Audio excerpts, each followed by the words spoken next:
ચલો આજની વાતચીત એક બહુ જ સીધા અને કદાચ થોડાક અઘરા સવાલથી શરૂ કરીએ. બજારમાં પહેલાં કોણ પહોંચે છે, તમે કે તમારા સ્પર્ધક?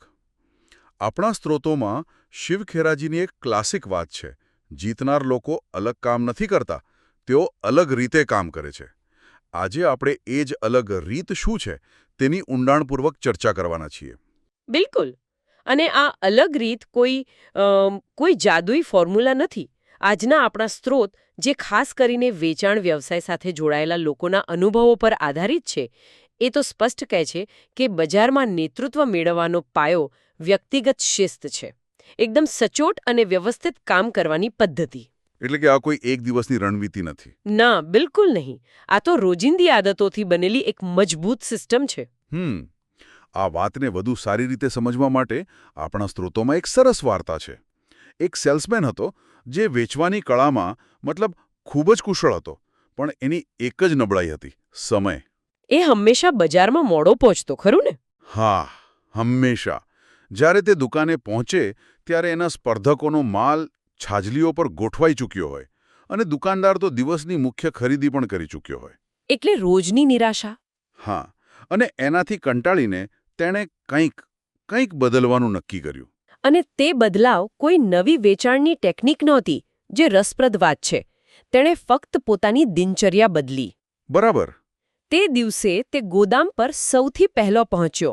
એની ગાડી સૌથી પહેલા લોડ થઈ અને તે શહેરની પહેલી દુકાનનું શટર ખુલવાની સાથે જ ત્યાં હાજર. એકદમ. અને પરિણામ? તેણે એ દિવસે રેકોર્ડ બ્રેક વેચાણ કર્યું. આ જ વાત છે. આ વાર્તા એ જ બતાવે છે કે બજાર પર કાબૂ મેળવવા માટે પહેલા પોતાના સમય પર કાબૂ મેળવવો પડે છે. અહીં ગુરુદેવનું એક કથન જે આપણા મટીરિયલમાં છે, એ એકદમ બંધ બેસે છે. અનુશાસન ही वह शक्ति है जो साधारण व्यक्ति को असाधारण बना देती है. બરાબર. પણ શિસ્ત શબ્દ સાંભળવામાં જેટલો સરળ છે, તેને અમલમાં મૂકવો એટલો જ અઘરો છે. ખાલી વહેલા ઉઠો કહેવાથી કંઈ નહીં થતું. સાચી વાત. તો આ શિસ્તને એક સિસ્ટમમાં કેવી રીતે ફેરવી શકાય? આપણા સ્ત્રોતોમાં 10 અનુભવી પ્રોફેશનલ્સની માનસિકતા સાથે તૈયાર કરાયેલી 12 મુદ્દાની એક નક્કર રણનીતિ છે. હા, છે. તો ચાલો એને જરા તોડીને સમજીએ. ચોક્કસ. આ 12 મુદ્દાઓ ખરેખર ઓપરેશનલ શ્રેષ્ઠતાના, એમ કહી શકાય કે 3 મુખ્ય સ્તંભો છે. પહેલો સ્તંભ છે ઈરાદાપૂર્વકની તૈયારી. ઈરાદાપૂર્વકની તૈયારી. ઓકે. એકદમ. આ પહેલો સ્તંભ દિવસ શરૂ થાય તે પહેલા જ જીત નક્કી કરી દે છે. તેમાં પહેલો જ મુદ્દો છે સૂરજ ઉગતા પહેલા જાગવું અને માનસિક રીતે દિવસની જીત નક્કી કરવી. આ માત્ર એલાર્મ બંધ કરવાની વાત નથી. ના. આ પોતાના મનને એવું કહેવાની વાત છે કે આજનો દિવસ મારો છે. પણ વાસ્તવિકતામાં તો આપણે બધા સ્નૂઝ બટન દબાવીએ છીએ. શું આ આદતને કેળવવા માટે કોઈ પ્રેરણા છે? ચોક્કસ છે. આપણા મટીરિયલમાં એક ખૂબ જ ધારદાર પંક્તિ છે. નીંદ પર જીત મતલબ ધંધે પર જીત. વાહ. નીંદ પર જીત મતલબ ધંધે પર જીત. હા.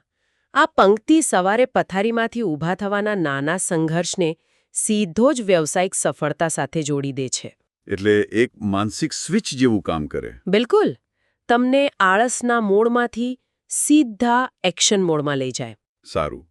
તો સવારની માનસિક તૈયારી પછી આ સ્તંભનો બીજો મુદ્દો એકદમ વ્યવહારુ છે. ઘરથી નીકળતા પહેલા ચોક્કસ બીટ પ્લાનિંગ અને રૂટ મેપ તૈયાર કરવો. હા. ઘણાને લાગી શકે કે આટલું બધું પ્લાનિંગ શું કામ? રસ્તામાં જોઈ લઈશું.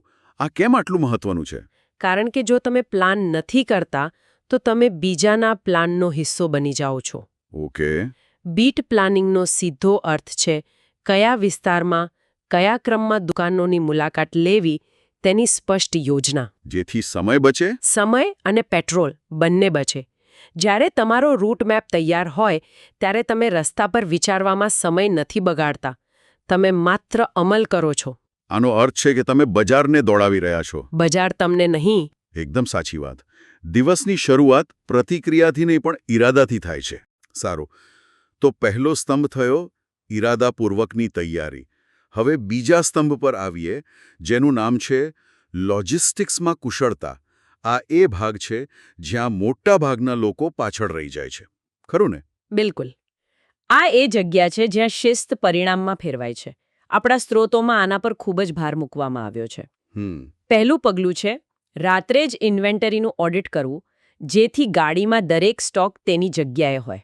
એટલે કે આગલા દિવસની તૈયારી. હા, આપણે બધા એવા સેલ્સમેનને જાણીએ છીએ જે સવારે ગોદામ પર આવીને વિચારે છે કે આજે શું લઈ જવું છે અને અડધો કલાક એમાં જ બગાડે છે. અને એ નાની ભૂલ આખા દિવસના સમયપત્રકને બગાડી નાખે છે. બરાબર. અને આ તૈયારી પછીનું પગલું છે ગોદામ પર સૌથી પહેલા પહોંચવું. આ તો જાણે એક રેસ જેવું લાગે છે. તે રેસ જ છે. વેચાણ એ સ્પર્ધા છે. સ્પર્ધા. સાચી વાત. જો તમારી ગાડી સૌથી પહેલા લોડ થાય તો તમે ટ્રાફિક અને બીજી અડચણો શરૂ થાય તે પહેલા રસ્તા પર હોવ છો. અને એનાથી દિવસમાં ઓછામાં ઓછો 1 કલાકનો ફાયદો મળે. ઓછામાં ઓછો. અને 1 કલાક એટલે 2-3 વધારાની દુકાનોની મુલાકાત. હા, તો ફર્સ્ટ મૂવર એડવાન્ટેજ છે. જે દરરોજ સવારે કમાવવામાં આવે છે. આ સ્તંભમાં એક નિયમ છે જે પથ્થરની લકીર જેવો ગણવામાં આવ્યો છે. ડિસ્ટ્રીબ્યુશન પોઈન્ટથી સવારે 8:30 વાગે નીકળી જવું. આટલો ચોક્કસ સમય કેમ? કારણ કે આ માત્ર એક લક્ષ્ય નથી. આ પોતાના પ્રત્યે, પોતાના કામ પ્રત્યે એક અતૂટ વચન છે.